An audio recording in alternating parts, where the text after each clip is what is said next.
아멘 되셔요? 굉장히 좋아하는 말씀이기도 하고 부담되는 말씀이기도 합니다.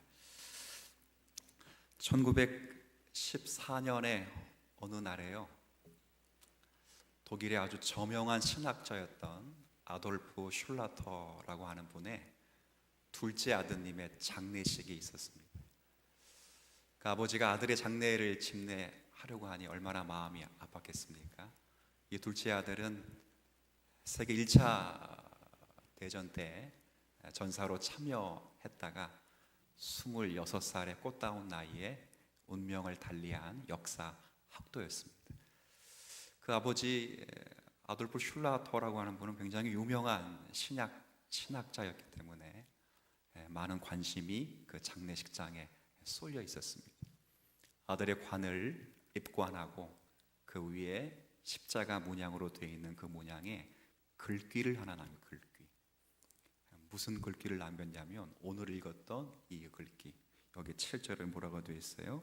우리 중에 누구든지 자기를 위하여 사는 자가 없고 자기를 위하여 죽는 자도 없도다. 이 글을 적었어요. 근데 곰곰이 생각해 보니까 맞죠. 아돌프 슐라터의 아들도 자기를 위해서 죽은 것도 아니잖아요. 나라의 부름을 받고 전쟁을 하다가 그렇게 죽음을 당했던 그런 것들을 회고하면서 기록한 것으로 보이고, 뿐만 아니라 오늘 이렇게 수요 예배에 나오신 분들도 보면 제가 볼 때는 자기를 위해 사는 것도 아니고 자기를 위하여 죽는 것도 아닌 오직 그리스도 예수를 위하여 살고 죽겠다는 마음으로 오늘 수요 예배에 나오신 것으로 제가 믿겠습니다. 그래서 그렇죠. 그렇다고 안 나오신 분들은 그런 분이 아니라는 것이 아니라, 그런 게 아니라 절대 또 안 나오신 분들은 그런 사람 이렇게 생각하는 것이 아니라 정말 그러지 않으면 우리가 예배 생활하기가 어렵더라고요. 제가 옛날에 부흥사 한 분에게 들은 이야기인데 오늘 본문과는 좀 관계가 없지만, 자기가 왜 목사가 되었는가 그럴 때 생각해 볼 때 그분이 그랬대요. 자기는 목사가 안 되면 교회를 안 나왔을 것이고, 자기는 목사가 아니면 예배를 안 드리는 그런 사람이었을 것 같이 될 것이기 때문에 하나님이 그를 뭘로 삼았다고요?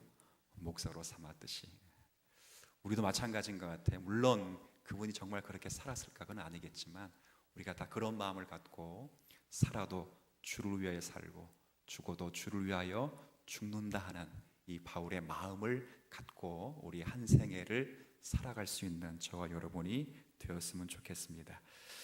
그런데 이 말씀을, 이 표현을 로마서를 종결하기 직전에 바울이 이 표현을 쓰고 있다 그 말이에요.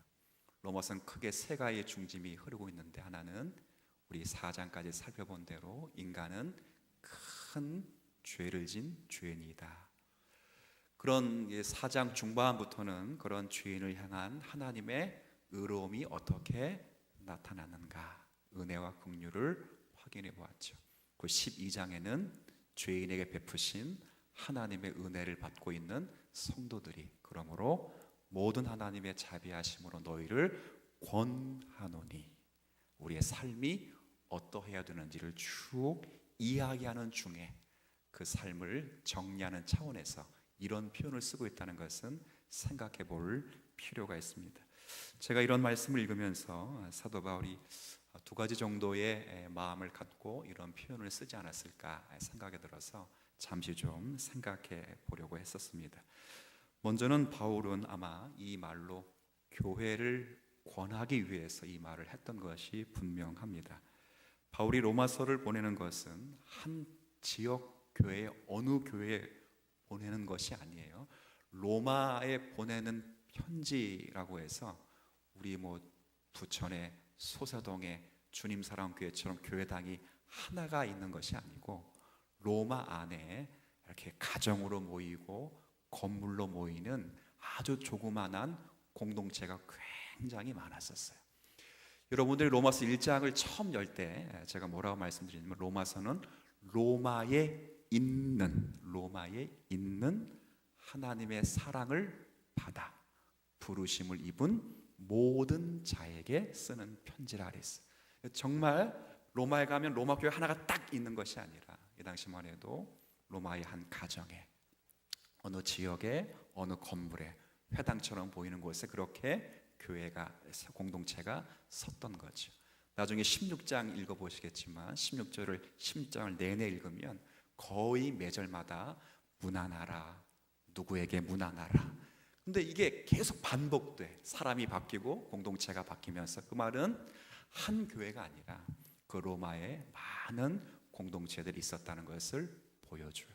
그런 공동체에 지금 말을 합니다. 우리가 살아도 누구를 위해 산다고요?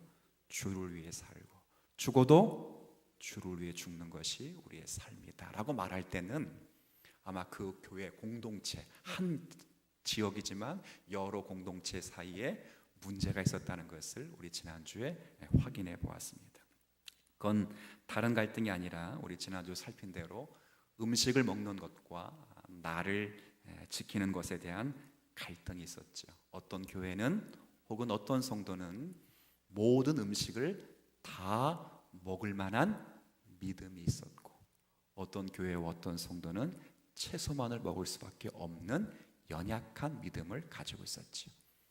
어떤 교회는 모든 날이 주님의 날이라 해서 모든 7일 전체를 하나님 앞에서 똑같은 날로 여기면서 믿음의 강성함을 보인 교회와 성도가 있었지만, 그러나 그 7일 가운데 한 날이 더 귀하다 이렇게 생각했던 연약한 믿음의 교회와 성도들이 있었다.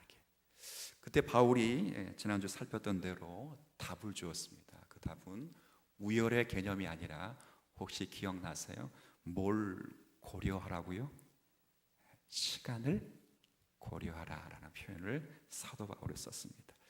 제가 지난주에 이 설교를 했는데요, 한 성도님이 이 설교를 듣고 제가 신방 전화를 했습니다. 요청을 해서 제가 신방 전화를 해서 한 30-40분 통화를 좀 한 적이 있습니다.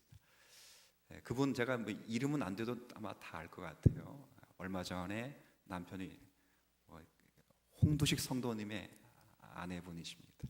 남편이 소천하시고 나서 이제 처음으로 정말 제대로 된 신앙생활을 하려고 하는데, 목사님 말씀을 들으면 너무 이해가 잘 되고 너무 좋아서 빨리 신앙이 좀 자라야 되는데, 구역장님이 기도를 또 얼마나 잘하셔요. 구역장님 기도처럼 못하고, 말씀 찾는 것도 힘들고, 말씀을 잘 요약해서 하는 것도 힘들어서 내가 이게 신앙생활 제대로 하고 있는가 라는 생각 때문에 이게 마음에 시험이 들었어요. 시험. 근데 그 설교를 들었어요.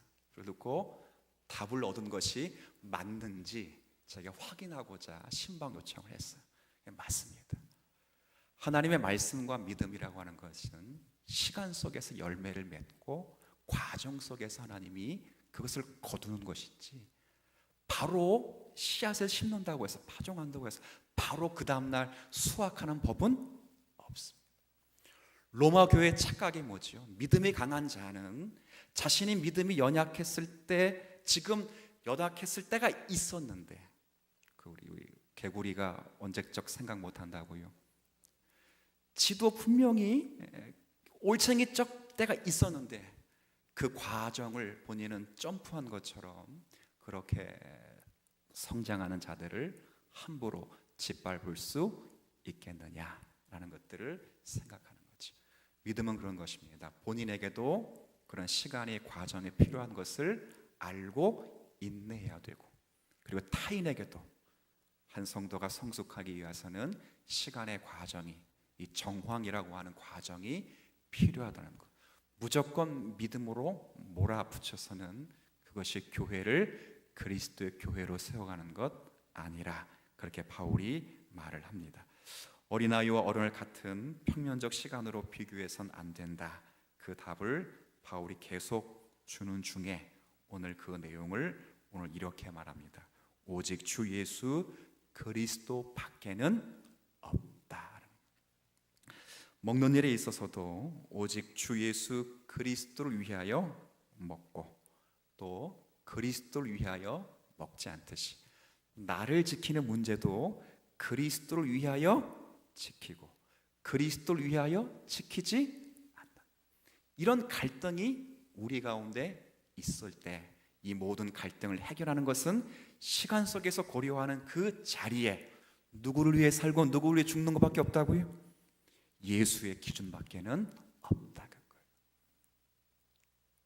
한국교회가 여러분들이 이런 이야기를 하면 혹시 오해하실 것 같아서 일단 날에 관한 이야기를 좀 생각합시다. 우리는 지금 7일이 있어요. 7일. 월화수목금토일. 물어볼게요. 그 중에 제일 중요하고 제일 거룩한 날은 무슨 날이에요? 이젠 답하기가 어렵죠. 제가 지난주 설교 들었으면 답하기가 어려울 거예요. 이제. 옛날에는 다 뭐라 그랬어요? 다 주일로 했죠. 그럼 주일로 답하는 게 틀리냐? 그건 아니라는 거예요. 그렇죠? 옛날에 어떤 실수를 했냐면 이건 아니죠. 주일이 제일 중요하고 거룩한 날이다. 맞지요. 그런데 6일 동안 개판으로 살다가 주일날 와서는 눈물 짜고 콧물 짜고 은혜 받고 가고 돌아가서 6일날 또 어떻게 살아요? 그렇게 살죠. 제가 이런 얘기 한번 들은 적이 있는데요. 그 투캅스라는 영화 한번 보셨어요? 투캅스? 진짜 우리 교회 성도님들은 이게 죄송합니다. 제가 너무 세속적이어서 투캅스 완 이런 걸 보면 그 안성기 씨가 그 비리 경찰입니다. 비리 경찰인데 6일 동안은 진짜 모든 걸 다 이렇게 세속적으로 그리고 뭐 돈 받고 막 탈세하고 막 그러다가 주일만 되면 어디 가요? 교회 가서 눈물 흘리고 콧물 흘리고 다시는 안 그럴 거라고 막. 그 6일 동안 어떻게 살아요? 똑같이. 그렇게 6일은 제대로 살지 못하다가 7일째 와서 주일을 지키지 못하는 사람들을 대해서 우리가 비난하고 있는 사람은 또 아닌지. 어떤 사람은 믿음이 정말 강해서 모든 날이 주님의 날이라 라고 생각하는 것 때문에 주일 그냥 일요일 그냥 7일 가운데 한 날이야 라고 해서 별 대수롭게 생각하지 않는 잘못된 믿음이 강한 자도 문제인 거지. 뭐가 빠졌다고요? 누구를 고려하지 않았다고요? 예수 그리스도를 고려하지 않았다고요. 우리가 나를 정하는 것이나 먹는 것, 마시는 것 다 누구를 고려해서 해야 된다는 거예요. 그렇죠. 그럴 때 시간 속에서 빚어내시는 하나님의 섭리를 깨닫게 되는 거예요. 거기에 예수가 기준이 되지 않고 자기가 기준이 되면 자신은 시간을 마치 이렇게 뭐라 할까 소급해서 건너온 점프한 사람처럼 생각해서 위인처럼 생각해서 빚어가는 하나님의 역사를 잘 보지 못합니다. 예수를 고려합니다. 예수 때문에 먹어야 될 음식도 안 먹는 경우가 생기고 예수님 때문에 먹지 않아도 될 음식을 먹어야 되는 경우가 있어요. 제 이야기를 좀 해볼까요? 제가 초년병 전도사 시절 때에 저는 사역하기 전까지는 선짓국이라는 걸 안 먹었어요. 왜 안 먹었느냐? 피채 먹지 말아라 라는 것 때문에 안 먹은 건 아니고요. 제가 물컹물컹한 건 별로 안 좋아합니다. 그래서 뭐 씹을 때는 그래도 고기처럼 씹어야지. 이렇게 물컹물컹한 거, 예를 들어 묵 아니 또 소문 날까봐 걱정되네. 선지 같은 걸 물컹물컹하잖아요. 그래서 잘 안 먹는데 제가 이렇게 성도님들하고 이렇게 무슨 그때 전도사 시절 때였어요. 이렇게 뭘 먹는데 어떤 분들이 음식을 시키는데 선짓국, 내장탕, 그래서 저는 콩나물 국밥, 그래서 선짓국 안 주세요, 안 드세요. 그래서 네, 전 선짓국 안 먹어요. 그랬더니 그분이 봐라 구약의 말씀 이렇게 따라서 이렇게 하신다. 우리가 잘못된 거 아무다 이런 얘기를 해가지고 제가 그날 즉시로 선짓국을 먹었다 안 먹었다? 먹었죠. 먹었다고. 지금은 먹을까 안 먹을까요? 일부러는 절대 안 먹어요. 일부러. 제가 한 번도 돈 주고 사 먹어본 적은 없어요. 아직은. 근데 성도님이 시키면 목사님 선지국 좋아하시죠? 그럼 예, 잘 먹을 수 있습니다. 먹지요. 예수 때문에 먹어야 될 일도 생기죠. 예수 때문에 하기 싫은 일도 해야 되고, 예수 때문에 하고 싶은 일이지만 하지 않아야 될 일도 생기죠. 유럽에서 공부를 하시는 분들 가운데는 유럽에는 맥주라는 것이 있습니다. 맥주.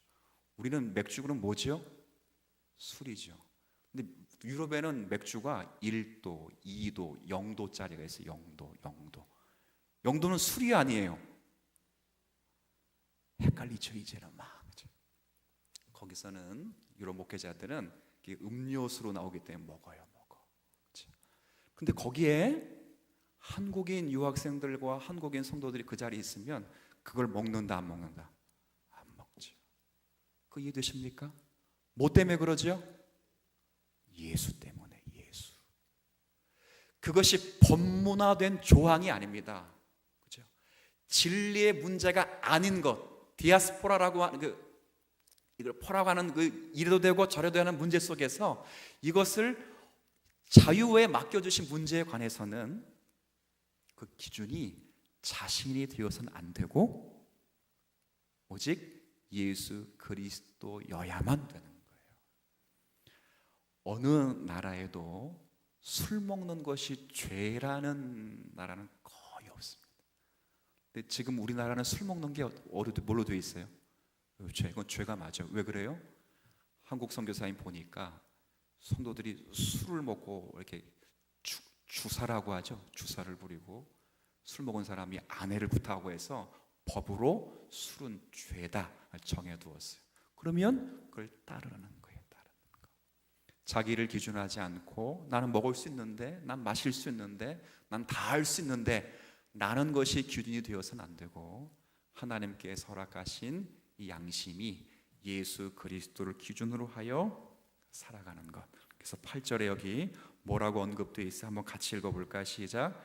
우리가 살아도 주를 위하여 살고 죽어도 주를 위하여 죽나니 그러므로 사나 죽으나 우리가 주님의 것이기 때문에 나의 모든 기준은 누구에게 맞추겠다? 저 연약한 사람에게 맞추겠다도 아니에요. 누구에게 맞춘다고요? 주님. 그렇기 때문에 그런 일이 생길지라도 자신이 양심의 자유를 내려놓을 수 있고, 그리고 어느 때에는 자신이 양보할 수도 있다, 이렇게 이야기를 하는 거예요. 근데 제가 조금 더 생각해 보니까 이 7절과 8절의 말씀을 교회를 위하여 권면하는 말씀이긴 하나, 그러나 조금 더 면밀히 생각해 보면 사실은 이 고백은 바울 선생님의 신앙 고백이었음이 분명하다, 이렇게 생각이 들어요. 우리 중에 누구든지 자기를 위해 사는 자가 없고 누구든지 자기를 위하여 죽는 자가 없도다 하는 말씀 속에서는 바울 자신의 그런 결연한 신앙 고백이 곁들여 있습니다. 인간은 본래 전부 자신을 위하여 사는 존재입니다. 이게 인간의 타락한 본성 속에 나타난 모든 내용들이 전부 자신을 위해 되어 있어요. 우리가 로마서를 쭉 살피면서 1장부터 3장까지가 전부 인간의 죄를 지적하는 내용인데 구조가 굉장히 재밌습니다. 1장의 내용은 무슨 죄를 지적하냐면 모든 인간은 마음의 정욕대로 움직인다. 그리고 2장의 내용은 다른 사람들에 대해서는 굉장히 이렇게 험담하면서 자기에 대해서는 굉장히 관대하다, 이렇게 되어 있어요. 3장에 대해서 뭐라고 말하냐면 이렇게 표현합니다. 그러니까 모든 시간과 삶 속에서 입과 혀와 발과 손으로 피 흘리기에 앞서는 것, 이것이 인간이라. 이렇게 1장, 2장, 3장에 나누어서 인간의 죄에 대해서 언급해줘요.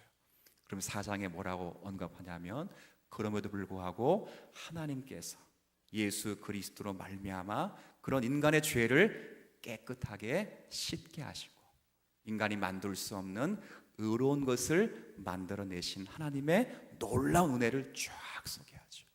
바울이 이 은혜를 깨닫고 그가 다름박질하고자 하는 자신의 그 원함 때문이 아니라 긍휼히 여기시는 하나님의 은혜를 따라 지금 이 자리에 있음을 생각하면서 우리 무슨 말씀으로 그 내용을 맞추고 있냐면 이렇게 맞춰요. 우리를 우리 주 그리스도 예수 안에 있는 하나님의 사랑에서 끊을 수 없다라고 로마서 8장에 언급하면서 그 고백으로부터 인하여 자연적인 귀결이 뭐냐?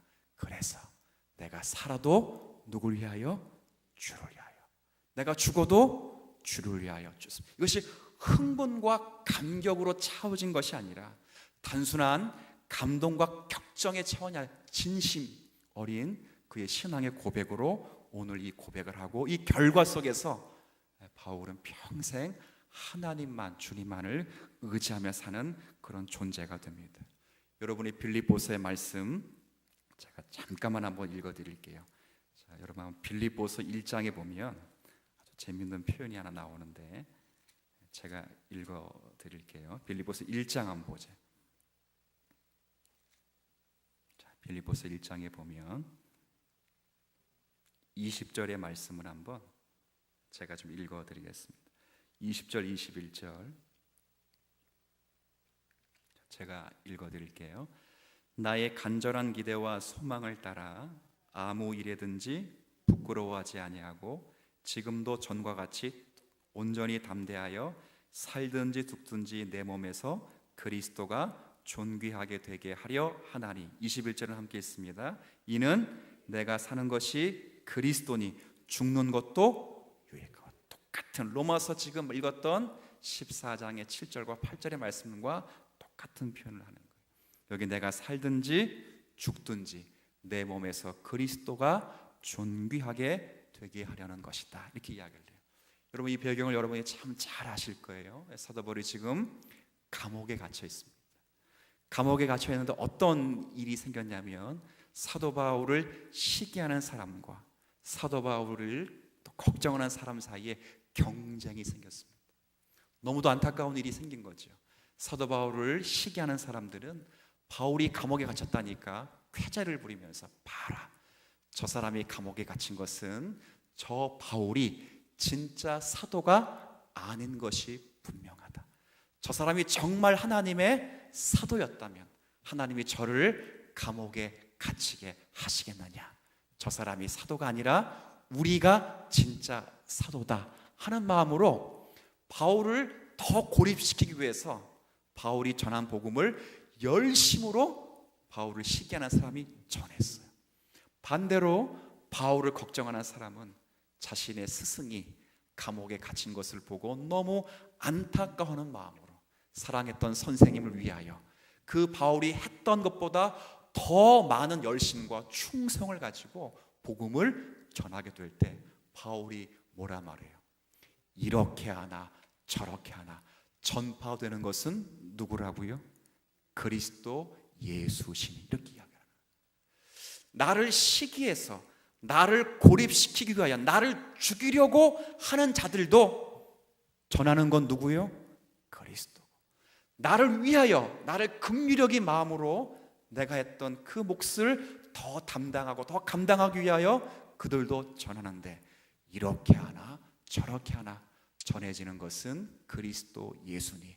내가 살든지 죽든지 이것은 문제가 안 되고 살아도 주님이 영광을 받으실 것이고 죽어도 주님이 영광을 받게 될 것입니다. 그래서요 빌립보서의 마지막 결론이 뭡니까? 여러분이 너무도 잘 아시는 말씀, 내게 능력 주시는 자 안에서 모든 것을 믿으십니까? 그렇죠. 여러분의 모든 일을 통해서 그리스도가 존귀하게 될 것이라는 것을 바울이 비로소 깨닫는 것입니다. 우리가 살아있든지 여러분이 죽어있든지 여러분의 마음속 여러분의 삶의 정황을 통해서 여러분이 정말 그리스도의 신자가 되기를 소망하는 그런 삶을 살아갈 때 주님은 여러분을 통해서 역사하시고 일하신다는 것을 성경이 우리에게 가르쳐줘요. 바울은 그렇게 해서 예수께 자신을 매어 놓습니다. 옛날 그 말 가운데 이런 말이 있어요. 교수는 학문을 위해서 멍청한 사람이 된다라는 이런 학계의 그런 말이 있습니다. 제가 읽은 글 가운데 그 방지일 목사님이라고 여러분이 아마 혹시 이름 들어보셨어요? 방지일 목사님. 한국 초대교회의 큰 산증인이시자 몇 년 전에 소천하신 한국 교회에서는 정말 기둥과도 같은 목사님이신데, 이분의 동료가 박윤선 목사님입니다. 합동신학대학원 대학교를 세웠던 박윤선 목사님이 방지일 목사님의 몇 년 선배예요. 이 방지일 목사님 목회자였고 박윤선 목사님은 학자여서 두 분이 한국 교회를 굉장히 사랑해서 잘 세웠습니다. 근데 이 방지일 목사님이 학자인 박윤선 목사님을 향해서 쓴 글의 내용에 보면 이런 글귀가 하나 있어요. 이런 글귀. 얼마나 박윤선 목사님이 예수 때문에 멍청해졌는지 이런 표현을 썼습니다. 제가 딱 한 문장이거든 읽어드릴게요. 밥을 먹을 때는 밥만 계속 먹는다. 그리고 계속 국만 먹고 또 김치만 계속 먹는다. 이게 뭐냐면 방지일 목사님이 박윤선 목사를 보니까 너무 하나님 말씀만 연구하다 보니까 뭐가 돼버렸다고요? 멍충이가 돼. 멍충이가. 밥을 먹을 때 뭐만 먹고 계속 밥만 먹고, 밥 10숟가락 먹고 그 다음 국을 10숟가락 먹고, 이게 이렇게 바보가 됐더라고요. 바보가.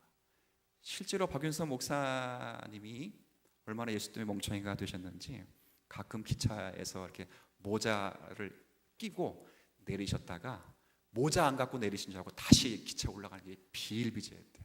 남들이 보면 그거 어떻게 되나 뭐라고 보겠어요? 그거 멍충이라 이렇게 보겠죠. 근데 제가 이런 이야기를 드리는 것은 예수 때문에 멍충이가 되는 것은 괜찮다, 바울이 그렇게 이야기를 하는 거예요. 저의 가장 큰 고민이 그런 고민이 될 수 있습니다. 나는 언제나 예수 때문에 이 세상과 관계돼서는 조금 느리고 멍충이 같은 사람이 될 수 있을까, 이런 생각 해봅니다. 얼마나 예수의 정신이 팔렸고 예수만을 위하여 생각했더라면 그렇게 세상과 관련해서 그렇게 바보같이 살아갈 수 있을까? 이것이 목회자의 삶이요 성도의 삶이 아닐까 생각해야 돼요. 왜 내 머릿속에는 예수와 상관없는 생각들이 왜 이렇게 많이 드는 것인가? 왜 내 눈은 예수와 상관없는 내 정력을 위한 것들이 왜 이렇게 아직도 많이 보이는가? 내 입에는 왜 예수와 상관없는 말들이 아직도 불현듯 내 말 입속에서 나오는구나? 왜 아직도 나는 예수 앞에서 멍청이가 되지 못하는가? 이것이 이 글을 읽으면서 제가 갖는 어떤 느낌이에요. 세상에선 그것이 좋겠냐 그렇게 말할 수 있겠지만 이것이 신앙인들의 삶의 자리가 아닌가 한번 생각을 해봐야 됩니다.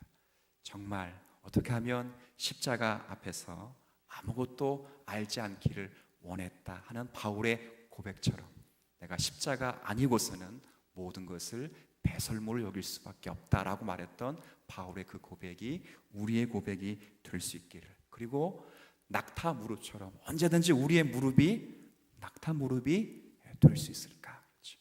언제나 우리의 목소리가 기도함으로 쉴 수 있을까? 얼마나 내가 이 목과 내 눈이 성경을 보는 것 때문에 등이 휘고 눈이 피곤할 수 있을까? 그런 마음으로 우리가 살아가야 돼요. 제가 왜 이런 말씀을 드리냐? 이 땅에 사는 기독교인, 특별히 한국 교회를 살아가는 기독교인들은 굉장히 영특하다. 얼마나 여러분들이 꼭 그렇다 그런 것이 아니라 정말 예수 믿는 사람들이 얼마나 발빠른지, 그리고 얼마나 뭐라고 할까, 좋은 말로 하면 날렵한지 세상으로부터 이렇게 칭찬받고 세상으로부터 인정받기를 굉장히 원하고 있습니다. 그런데 그렇게 한다고 해서 교회가 칭찬을 받거나 교회가 든든히 세워지는 것은 아닙니다.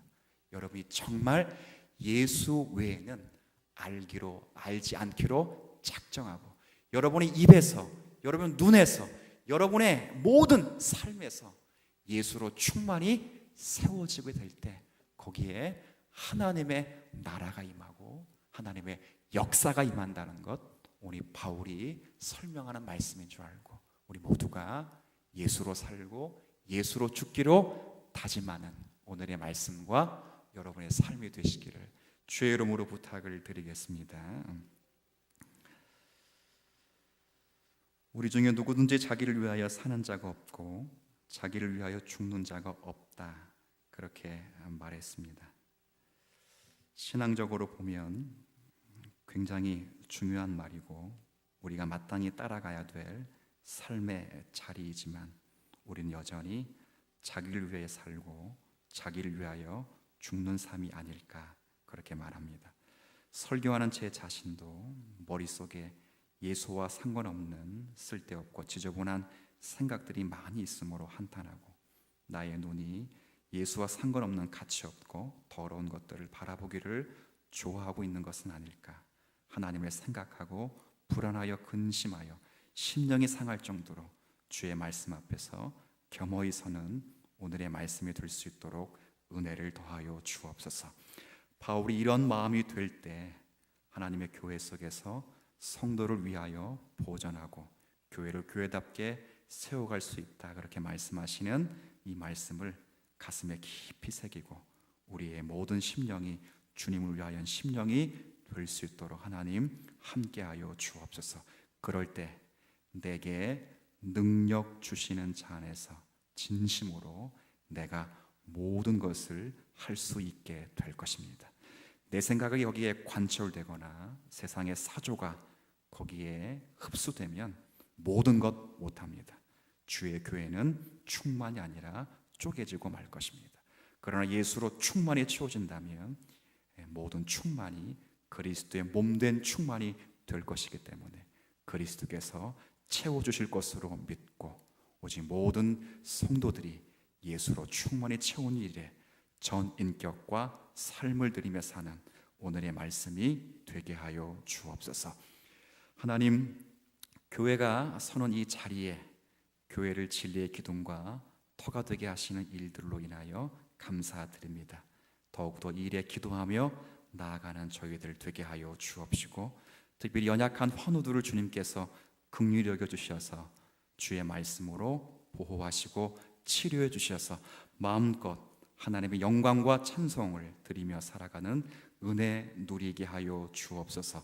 모든 말씀 예수님의 이름으로 기도 올립니다. 아멘.